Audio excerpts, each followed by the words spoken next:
আমি আমার মাইয়ারে তোমার কাছে আমানত হিসেবে তুইলা দিলাম। এদিক দিয়ে যাও না, তোমরা এদিক দিয়ে যাও, পুকুর ঘাটে অনেক লোকজন।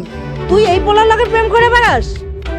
তুমি আব্বার মতো কইরো না, আমি রাশেদকে অনেক ভালোবাসি মা, আমি ওর সাথে বাঁচতে পারবো না মা। রাশেদ আর আমরা কি এক হইলাম? রাশেদ হলো জমিদারের পোলা, আর আমাকে নুন আনতে পান্তা ফুরাই। রাশেদের পরিবার কি তোরে মাইনা নিব?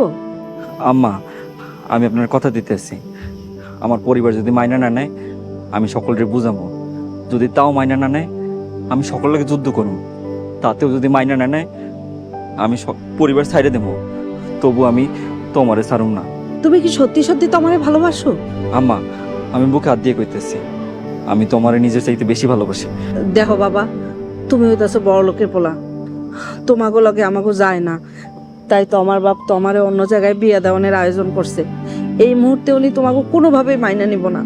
আম্মা, আমি আপনার কাছে হাত জোর করে কইতেছি, আপনি আমাকে ধরাই দিয়েন না, আমি তোমার ছাড়া থাকতে পারুম না। তাহলে কি তোমরা পালায় বিয়ে করার সিদ্ধান্ত নিছো? জি আম্মা। তোমরা যেহেতু দুইজন দুইজনারে ভালোবাসো, তাই আমি বাধা দিব না। মা তুমি সত্যি কইতেছো? তাহলে তুমি আমগুলিকে দোয়া কইরো। আম্মা, সত্যি কইতেছেন?